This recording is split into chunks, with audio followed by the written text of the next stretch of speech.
This video is for educational and informational purposes only. Please do your own research before applying.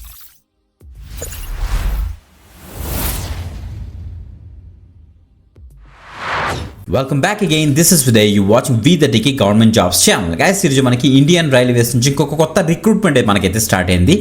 1228 పోస్టులకి ఒక కొత్త notification అయితే వీళ్ళైతే release చేశారు. 18th జూన్ కల్లా మీరైతే అప్లై అయితే చేసుకోవాలి. దీనికి ఎగ్జామినేషన్ కూడా వీళ్ళైతే కండక్ట్ చేయరన్నమాట. ఓకే, మంచి ఆపర్చునిటీ. క్లియర్గా డీటెయిల్స్ అని కూడా డిస్కస్ చేద్దాం. అన్ని డీటెయిల్స్ కూడా ఏది కూడా మిస్ అవ్వకుండా, అందుకే తప్పకుండా వీడియో ఎండ్ వరకు చూడడానికి అయితే మ్యాక్సిమం ట్రై చేయండి. అండ్ ఇంకో విషయం ఏంటంటే వెంటనే అయితే అప్లై అయితే చేసుకోండి గైస్. చాలా మంచి ఆపర్చునిటీ, మిస్ అవ్వద్దు. ఓకే, లైక్ చేయండి. మీరు ఈ ఒక పట్ల వీడియో ఎక్కడ నుంచి చూస్తున్నారు కింద కామెంట్ చేయండి. Let's start guys. రిక్రూట్మెంట్ చూస్తే మనకైతే సౌత్ ఈస్ట్ సెంట్రల్ రైల్వేస్ నుంచి అయితే మనకైతే వచ్చిందన్నమాట. వీళ్ళ దగ్గర నుంచి రిలీజ్ అయిన ఆపర్చునిటీ ఫస్ట్ పీడిఎఫ్ మీకు అయితే క్లియర్గా చూపిస్తాను చూడండి ఒకసారి. ఇది మాట మీరు ఇక్కడ చెక్ చేసుకోవచ్చు. So south east central railways division office మనకి ఇక్కడ నాగపూర్ నుంచి వీళ్ళైతే రిలీజ్ చేశారు. So engagement of act apprentices. So ఎవరైతే అప్రెంటిస్షిప్గా వర్క్ చేద్దాం అనుకుంటున్నారో, అప్రెంటిసెస్గా వర్క్ చేద్దాం అనుకుంటున్నారో ఒక మంచి అప్రెంటిస్షిప్ ఆపర్చునిటీ వీళ్ళైతే ప్రొవైడ్ చేస్తున్నారు. 18th జూన్ 2026 కల్లా మీరైతే అప్లై చేయాలన్నమాట. సో మనకి డిఫరెంట్ ట్రేడ్స్ అన్నీ ఉన్నాయి. అన్నీ కలుపుకొని 1200 పైనే మనకైతే పోస్టులు అయితే ఉన్నాయి. ఆ యొక్క డీటెయిల్స్ చెప్పే ముందు ఫస్ట్ ఎలిజిబిలిటీ కండిషన్స్ చూద్దాం. ఏజ్ 19th మే 2026 కల్లా మినిమం 15 ఇయర్స్ నుంచి మ్యాక్సిమం 24 ఇయర్స్ వరకు మీకు అయితే ఉండాలి. అప్పర్ ఏజ్ లిమిట్ మనకు ఇచ్చేసారు. ఎస్సీ ఎస్టీ వాళ్ళకి ఏమో 5 years ఏజ్ రిలాక్సేషన్ ఉంటుంది. ఓబీసీకి ఏమో 3 years ఏజ్ రిలాక్సేషన్ అయితే ఉంటుందని చెప్తున్నారు. సో మనకి ex servicemen and PWD క్యాండిడేట్స్కి ఏమో 10 years వరకు ఏజ్ రిలాక్సేషన్ అయితే ఉంటుందని చెప్తున్నారు అనమాట. Unreserved candidates, OBC, SC ST, PWD and ex service men candidates ఎవరైతే ఉన్నారో అప్లై చేసుకునే క్యాండిడేట్స్ ఇక్కడ కొన్ని డేట్స్ ఇచ్చారు. ఆ డేట్స్ ఇండివిజువల్గా కేటగిరీ వైజ్ చూడండి. ఆ డేట్స్ మధ్యలో పుట్టిన వాళ్ళు అయి ఉండాలన్నమాట. ఓకే, ఇంకా మెట్రికులేషన్ పాస్ అయి ఉండాలి. మీకు మినిమం ఎడ్యుకేషన్ క్వాలిఫికేషన్ మీరు 10th పాస్ అయితే సరిపోతుంది. 10th తర్వాత మీరు ఐటీఐ అయితే చేసి ఉండాలన్నమాట. ఓకే, 50% ఉంటే సరిపోతుంది మీకు. Okay, so ITI trade certificate మీకు అయితే ఉండాలి, గమనించండి. ఓకే, ఇంకా మోడ్ ఆఫ్ సెలెక్షన్ అసలు ఎలా చేస్తారనేసి ఇక్కడ చూస్తే, సో మీకు సెలెక్షన్ అంతా కూడా మనకి మెరిట్ బేస్లోనే మనకైతే జరుగుతుందన్నమాట.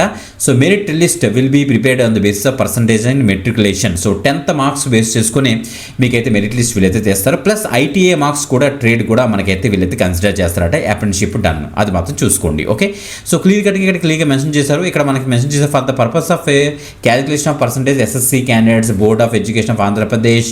ఇంకా మనకి ఇంకా చాలా ఇచ్చారు. డీటెయిల్స్ చెక్ చేసుకోండి. మనకి అంటే పర్సంటేజ్ అసలు ఎలా క్యాలిక్యులేట్ చేస్తారనేసి మీకు ఒక ఐడియా అయితే వస్తుంది. ఓకే, సో మనకి 2 డివిజన్స్ అయితే ఉన్నాయన్నమాట. మనకి నాగపూర్ డివిజన్ ఉంది, మోతీబాగ్ వర్క్షాప్ నాగపూర్. సో ఈ యొక్క 2 డివిజన్స్ అండ్ వర్క్షాప్స్లో మీరైతే వర్క్ చేస్తారు. సో మనకైతే ట్రైనింగ్ పీరియడ్ ఎలా ఉంటుందంటే మనకి 1 year అయితే ఉంటుంది అనమాట. అండ్ అప్రెంటిస్షిప్ అంటే మనకి అదొక ట్రైనింగ్, వీళ్ళు ప్రాపర్గా ట్రైనింగ్ ఇస్తారు. అండ్ దట్టు మనకైతే ఎవ్రీ మంత్ స్టైఫండ్ కూడా ఉంటుంది. As per the government norms మనకైతే ఉంటాయి అన్నమాట. ఓకే, గమనించండి. ఇక్కడ చూడండి ఫిట్నెస్ ఇచ్చారు. Selected candidates may advise to bring medical certificate at the time of joining అని మెన్షన్ చేశారు. చెక్ చేసుకోండి. చూడండి, ఫర్ నాగపూర్ డివిజన్కి ఎవరైతే ఐటీఐ 10th తర్వాత ఐటీఐ చేశారో fitter, carpenter, welder, COPA, electrician, stenographer, secretarial అసిస్టెంట్స్కి మనకి plumber, painter, wireman, electronic mechanic, diesel mechanist, next machinist, తర్వాత turner, dental laboratory technician, hospital waste management technician, health sanitary inspector, gas cutter, stenographer, cable jointer, digital photographer, driver cum mechanic, machine tool maintenance, మ్యాన్సన్. So టోటల్గా ఇక్కడ చూసుకుంటే ఈ యొక్క డివిజన్లో మనం క్లియర్గా మీరు చెక్ చేసుకోవచ్చు. 394 వేకెన్సీ అయితే ఉన్నాయన్నమాట. సో మనకి వర్క్షాప్ మోతీబాగ్ అట. నెక్స్ట్ మోతీబాగ్లో చూస్తే మనకి fitter, welder, carpenter, painter, turner, steno, electrician and కోపాకు వచ్చేటప్పుడు మన టోటల్గా 41 వేకెన్సీ అయితే మనకి టోటల్గా 102 వేకెన్సీ అయితే మనకి ఇక్కడ ప్రాపర్గా అయితే ఇచ్చారు. చెక్ చేసుకోండి. సో ఇక్కడ టోటల్ చూసుకుంటే మనకి 977 వేకెన్సీ అయితే ఉన్నాయన్నమాట. ఆ యొక్క పర్టికులర్ నాగపూర్ యొక్క డివిజన్లోని. ఓకే, సో మీరు అప్లై చేయడం కోసం నేను వీడియో డిస్క్రిప్షన్ లింక్ ఇస్తాను. దాన్ని మీకు ఇచ్చేసిన తర్వాత మీరు డైరెక్ట్గా apprenticeship.india.gov.in అయితే మనకైతే రీడైట్ అయితే అవుతుంది. అప్లై లింక్ మీకు ఇచ్చేసిన తర్వాత స్కిల్ ఇండియా మీరు ఇక్కడ యాజ్ ఏ స్టూడెంట్గా మీరు అయితే రిజిస్ట్రేషన్ అయితే చేసుకోవాలన్నమాట. ఇక్కడ చూడండి మనకి క్లియర్గా మెన్షన్ చేశారు. క్యాండిడేట్ ఇక లాగిన్ దగ్గర క్యాండిడేటు, తర్వాత మనకి ఎస్టాబ్లిష్మెంట్ అని కనిపిస్తుంది కదా. ఫస్ట్ క్యాండిడేట్ మీద అయితే క్లిక్ చేయండి.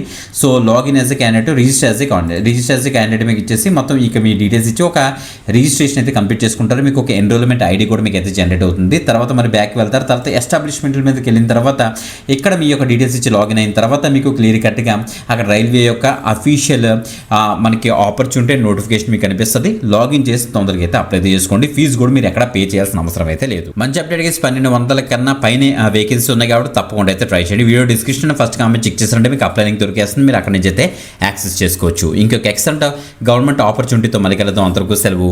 బాయ్.